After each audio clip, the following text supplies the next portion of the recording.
ಚಾನಲ್‌ನ ಸ್ಟಾರ್ಟ್ ಮಾಡಿ 2 ಮಂತ್ಸ್ ಆಗಿಲ್ಲ ಕರೆಕ್ಟಾಗಿ. ಅಂಡ್ ಜಸ್ಟ್ 492 ಸಬ್ಸ್ಕ್ರೈಬರ್ಸ್ ಇದ್ದಾರೆ ಅಟ್ ಪ್ರೆಸೆಂಟ್. ಆಲ್ರೆಡಿ ಒಂದು ಕಾಪಿರೈಟ್ ಸ್ಟ್ರೈಕ್ ಬಿದ್ದಿದೆ. ಯಾಕೆ ಅಂತ ಕೇಳಿದ್ರೆ ಶಾಕ್ ಆಗ್ತೀರಾ.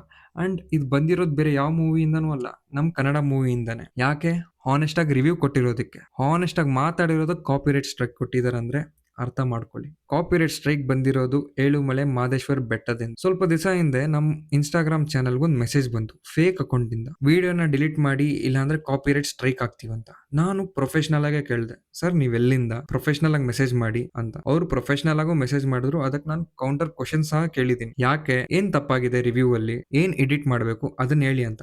ಆದ್ರೆ ಅಲ್ಲಿ ರಿಪ್ಲೈ ಇಲ್ಲ, ಫುಲ್ ಸೈಲೆನ್ಸ್. ಡೈರೆಕ್ಟ್ ಆಗಿ ಸ್ಟ್ರೈಕ್ ಕೊಟ್ಟಿದ್ದಾರೆ. ಅಂಡ್ ಏಳುಮಲೆ ಮೂವಿಯಲ್ಲಿ ನಾನು ಸಿನಿಮಾಟೋಗ್ರಫಿ, ಆಕ್ಟಿಂಗ್ ಬಗ್ಗೆ, ಅವ್ರು ತೋರಿಸಿರೋ ಟಾರ್ಚರ್ ಬಗ್ಗೆ ತುಂಬಾನೇ ಅಪ್ರಿಶಿಯೇಟ್ ಮಾಡಿದೀನಿ. ಆದ್ರೆ ಮೂವಿ ಎಲ್ಲೋ ಬ್ಯಾಲೆನ್ಸ್, ಎಮೋಷನಲ್ ಬ್ಯಾಲೆನ್ಸ್ ಆಗಿಲ್ಲ ಅಂತ ಹೇಳಿರೋದಕ್ಕೆ ಕಾಪಿರೈಟ್ ಸ್ಟ್ರೈಕ್ ಕೊಟ್ಟಿದ್ದಾರೆ. ರಿವ್ಯೂ ಅಂದ್ರೆ ಒಪಿನಿಯನ್, ಅಗ್ರಿ ಆದ್ರೂ ಓಕೆ, ಡಿಸ್ಅಗ್ರಿ ಆದ್ರೂ ಓಕೆ. ಆದ್ರೆ ಇದೇನು ಮಾಡಿಲ್ದಂಗ್ ಡೈರೆಕ್ಟ್ ಆಗಿ ಕಾಪಿರೈಟ್ ಸ್ಟ್ರೈಕ್ ಕೊಟ್ಟಿದ್ದಾರೆ. ಅಂಡ್ ಜ್ಞಾಪಕ ಇರ್ಲಿ, ಇದು ನಾನು ಫಸ್ಟ್ ಟೈಮ್ ಅಲ್ಲ ರಿವ್ಯೂ ಮಾಡ್ತಾ ಇರೋದು. ಇದಕ್ಕಿಂತ ಮುಂಚೆ ಸೂ ಫ್ರಮ್ ಸೋ ಮೂವಿ, ಎಷ್ಟು ಚೆನ್ನಾಗಿರೋ ಮೂವಿ ಬಗ್ಗೆ ಮೂವಿಯವರು ಪ್ರಮೋಷನ್ಸ್ ಮಾಡ್ತಾ ಇರಲಿಲ್ಲ ಅಷ್ಟೊಂದು.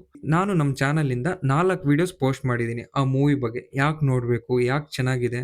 ಅಂಡ್ ನಮ್ಮ ತೆಲುಗು ಫ್ರೆಂಡ್ಸ್ ಯಾರಿಗೆ ಕನ್ನಡ ಅಷ್ಟೊಂದು ಗೊತ್ತಿಲ್ವೋ ಅಂಥವ್ರಿಗೂ ಸಹ ಮೂವಿನ ತೋರ್ಸೋದಕ್ಕೆ ಹೇಳ್ಕೊಂಡು ಹೋಗಿದ್ದೀನಿ. ಅಂಡ್ ತೆಲುಗು ವರ್ಷನ್ ಬಿಟ್ಟಾಗ ಆ ಟ್ರೈಲರ್ಗೆ ರಿವ್ಯೂ ಕೊಟ್ಟು ಸಹ ಬೇರೆ ಆಡಿಯನ್ಸ್ ರೀಚ್ ಆಗೋ ತರ ಮಾಡ್ಸಿದೀವಿ. ಅಂಡ್ ಸ್ವಲ್ಪ ದಿವಸ ಮುಂಚೆ ರಿಲೀಸ್ ಆಗಿರೋ ಇದ್ರೆ ನೆಮ್ಮದಿ ಆಗಿರ್ಬೇಕು ಸಾಂಗ್ ಎಲ್ಲರೂ ಚೆನ್ನಾಗಿಲ್ಲ ಅಂತ ಹೇಳ್ತಾ ಇದ್ರು. ಆದ್ರೆ ಯಾಕೆ ಅವ್ರಿಗೆ ಅರ್ಥ ಆಗ್ತಾ ಇಲ್ಲ ಈ ಸಾಂಗ್ ಚೆನ್ನಾಗಿದೆ ಅಂತ ಆ ಸಾಂಗ್ ನ ಡಿಕೋಡ್ ಮಾಡಿ ಸಹ ಎಕ್ಸ್ಪ್ಲೇನ್ ಮಾಡಿದೀನಿ ವಿಡಿಯೋದಲ್ಲಿ. ಸೊ ಈ ಚಾನೆಲ್ ನ ಮೇನ್ ಉದ್ದೇಶ ಬಂದ್ಬಿಟ್ಟು ಒಂದ್ ಚೆನ್ನಾಗಿರೋ ಕಂಟೆಂಟ್, ಒಂದ್ ಚೆನ್ನಾಗಿರೋ ಮೂವಿನ ಇದ್ರೆ ಅದನ್ನ ಹಾನೆಸ್ಟ್ ಆಗಿ ಪ್ರಮೋಟ್ ಮಾಡೋದು, ಸಪೋರ್ಟ್ ಮಾಡೋದೇ ಈ ಚಾನೆಲ್‌ನ ಮೇನ್ ಉದ್ದೇಶ.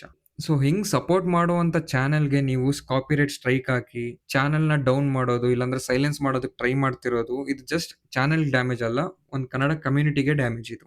ಅಂಡ್ ನನ್ನ ಮೇನ್ ಉದ್ದೇಶ ಏನಾದ್ರು ಈ ಮೂವಿನ ಡಿಫೇಮ್ ಮಾಡೋದು, ಇಲ್ಲಾಂದ್ರೆ ಎಕ್ಸ್‌ಪೋಸ್ ಮಾಡೋದಾಗಿದ್ದಿದ್ರೆ, ಈ ಮೂವಿಗೆ ಸಿಕ್ಕಿರೋ IMDbಯಲ್ಲಿ ಫೇಕ್ ರೇಟಿಂಗ್ಸ್ ಬಗ್ಗೆ, ಹೊಸ ಅಕೌಂಟ್ ಇಂದ ಕ್ರಿಯೇಟ್ ಮಾಡ್ಕೊಂಡು ಫೇಕ್ ರೇಟಿಂಗ್ ಕೊಟ್ಟಿರೋ ಬಗ್ಗೆ ಒಂದು ಸಪರೇಟ್ ವಿಡಿಯೋ ಮಾಡಬಹುದಾಗಿತ್ತು. ಬುಕ್ ಮೈ ಶೋ ಅಲ್ಲಿ ಕೊಟ್ಟಿರೋ ಫೇಕ್ ರೇಟಿಂಗ್ಸ್ ಬಗ್ಗೆ ಇನ್ನೊಂದು ಸಪರೇಟ್ ವಿಡಿಯೋ ಮಾಡಬಹುದಾಗಿತ್ತು.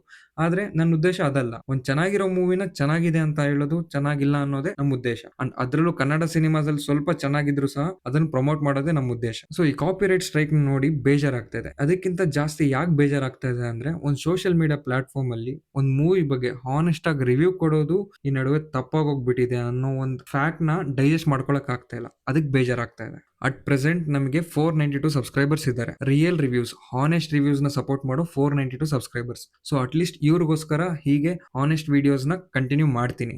ಸ್ಟ್ರೈಕ್ ಇರ್ಲಿ, ಪ್ರೆಷರ್ ಇರ್ಲಿ, ಯಾವುದೇ ಮೂವಿ ರಿಲೀಸ್ ಆದ್ರೂ ಅದ್ರ ಬಗ್ಗೆ ಹಾನೆಸ್ಟ್ ಒಪಿನಿಯನ್ಸ್ ಬಂದೇ ಬರುತ್ತೆ. ಇನ್ ಕೇಸ್ ನೀವು ಈ ತರ ಒಂದು ಹಾನೆಸ್ಟ್ ಆಗಿ ರಿವ್ಯೂ ಕೊಡೋ ಚಾನಲ್ಗೆ ಸಪೋರ್ಟ್ ಮಾಡೋ ತರ ಆಗಿದ್ರೆ ಪ್ಲೀಸ್ ಸಬ್ಸ್ಕ್ರೈಬ್ ಮಾಡಿ, ಲೈಕ್ ಮಾಡಿ. ಅಂಡ್ ಈ ಕಾಪಿರೈಟ್ ಸ್ಟ್ರೈಕ್ ಬಗ್ಗೆ ನಿಮಗೇನು ಅನ್ಸುತ್ತೆ ಅಂತ ಕಮೆಂಟ್ ಮಾಡಿ ತಿಳಿಸಿ. Thank you.